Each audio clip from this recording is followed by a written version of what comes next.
Hi, and welcome to More to the Story. My name is Michelle Ingeberg, and I'm here with my cousin, Jeff Palanch.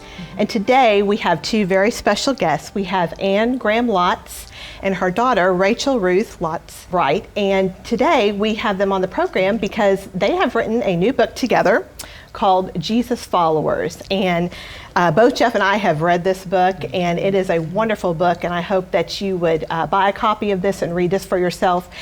Basically, it talks about passing the baton on to the next generation and teaching them about the Lord. Yeah, and I loved reading your book, Jesus Followers. I'd love to hear, how did it all come about? What motivated you to write this? Well,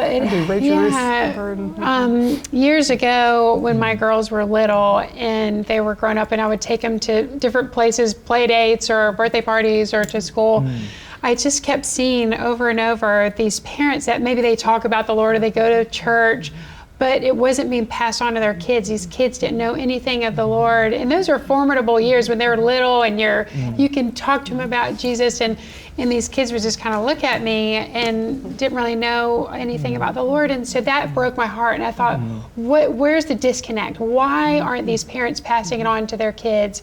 And so I thought, well, maybe they didn't have the example in their home. Maybe their parents, when they were growing up, weren't living for the Lord, or their grandparents.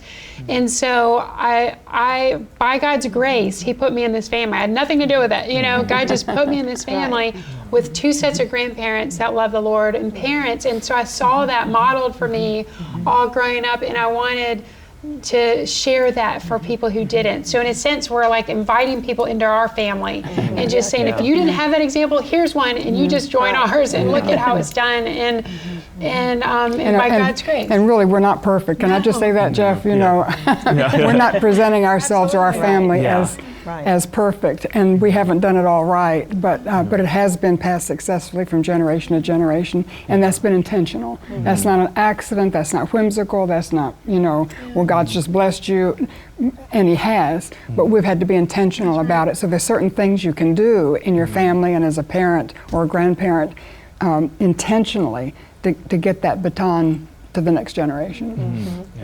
What do you think, in writing this book for both of you, what did God teach you through this?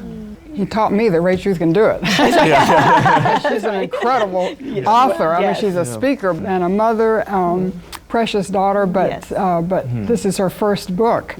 And she's just nailed it. So that's one of the things it taught me, and I think that it's refreshed me on the need to be intentional about passing truth on to the next generation. And for me now, it's for my grandchildren and their friends, and but also we don't limit it to our families. You can pass that truth on to people outside your family, in your neighborhood or your church or where you work or go to school. So and I think one of the things the Lord showed me or re-emphasized in my life was His faithfulness. And I grew up, I have that attention deficit disorder, and so I struggled through school growing up, had teachers just rip me apart, and so to see what God can do, where He takes over your weaknesses and makes them strong, and because He's strong, and so He just came in, gave me the concentration, gave me the words.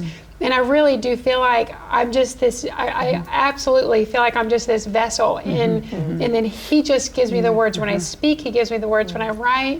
It's all Him. And He knows I know it's all Him. So I can't take any credit, but He is faithful. He is a faithful God. To all generations. That's right. He is. I'd be curious too, is there anything that you wanted to put in the book? Maybe a story or covering a different topic that you just weren't able to fit in, or you didn't think about it till after it was going through that publishing process?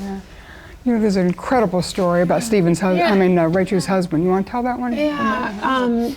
So my husband's a head high school football coach of this, it's in a great athletic high school. So lots of state championships across the board for all kinds of sports. And his football team was going to play this team that was down in eastern North Carolina, and so it's a country team, and they won the state championship for like 5 years in a row, and it was a smaller division, but it was a preseason game, so they were going to play him, and so there was a lot of hype, and it was exciting, these two big powerhouses coming together.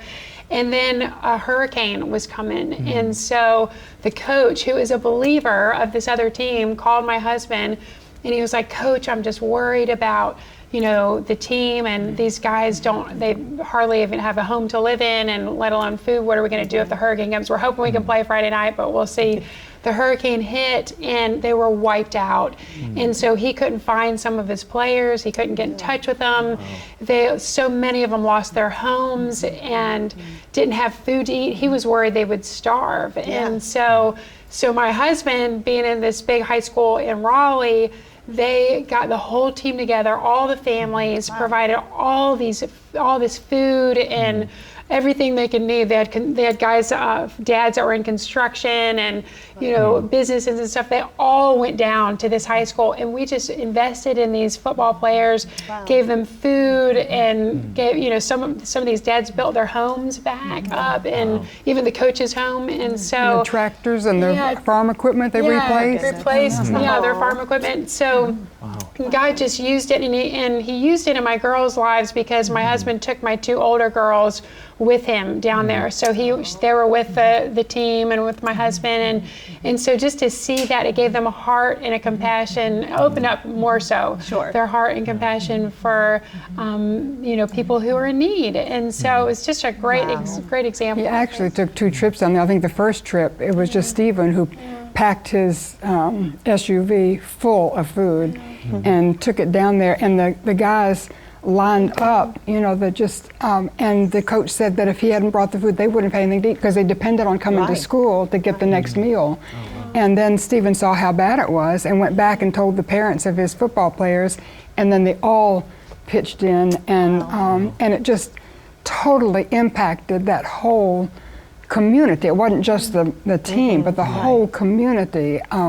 So when we talk about Jesus followers, and passing that baton of truth to the next generation, sometimes God lets us have hard things. A hurricane, a flood, losing a home, losing everything, not having the next meal to eat, and He'll put us in a hard place, but that's when we need each other. But as people come alongside, we're seeing God's provision. That coach had been praying for his boys, and God provided, in a way he never would have dreamed from the opposing team's coach. It's just so sweet. And so that's the story that we wanted to write, and Rachel-Ruth wrote it, but it didn't make the cut. Have a book too. That's right. Hey, thanks for watching. If you would like to learn more, just click on the link.